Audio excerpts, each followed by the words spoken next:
Telangana BJP అధ్యక్షుడు రామచంద్రరావుపై మంత్రి Ponnam Prabhakar serious అయ్యారు. తాజాగా ఆయన మీడియాతో మాట్లాడుతూ తెలంగాణ బీజేపీ అధ్యక్షుడు మరోసారి తన అసలు నిజ స్వరూపాన్ని బయటపెట్టారని మండిపడ్డారు. బీసీలకు 42% రిజర్వేషన్లు పెంచుతూ 9వ షెడ్యూల్లో చేర్చడం అసాధ్యమంటున్నారని ఫైర్ అయ్యారు.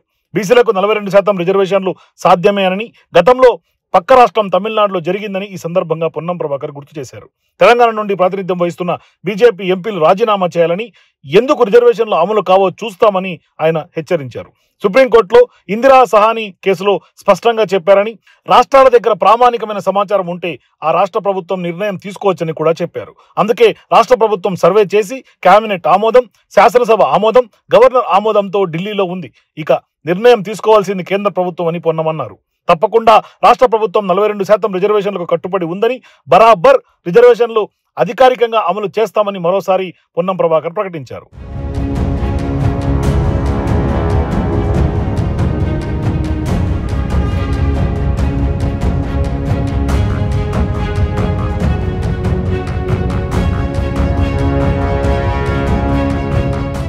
తెలంగాణలోని అన్ని బీసీ వర్గాలు, కుల సంఘాలు బీజేపీ నిజ స్వరూపాన్ని గమనించి రిజర్వేషన్ల ప్రక్రియను కాపాడుకునే దానిలో ముందుండాలని కోరారు. బీజేపీ కేంద్ర ప్రభుత్వం బీసీలకు 42% రిజర్వేషన్లు తప్పకుండా 9వ షెడ్యూల్లో చేర్చాల్సిందేనని కూడా డిమాండ్ చేశారు. గతంలో జనహిత అభియాన్ కేసులో WES సందర్భంగా స్పష్టంగా చెప్పింది. WES ఇచ్చినప్పుడు 50% రిజర్వేషన్లు క్యాబ్ ఎత్తివేసినట్లుగా ప్రామాణిక నివేదిక ప్రకారం సమాచారం సుప్రీంకోర్టులో ఉందని కూడా గుర్తు చేశారు.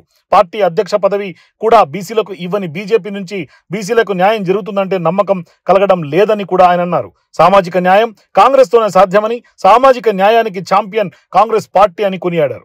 మా ముఖ్యమంత్రి రెడ్డి అయితే ఉప ముఖ్యమంత్రి SC, మా PCC అధ్యక్షుడు BC అని కూడా పొన్నం ప్రభాకర్ అంటున్నారు.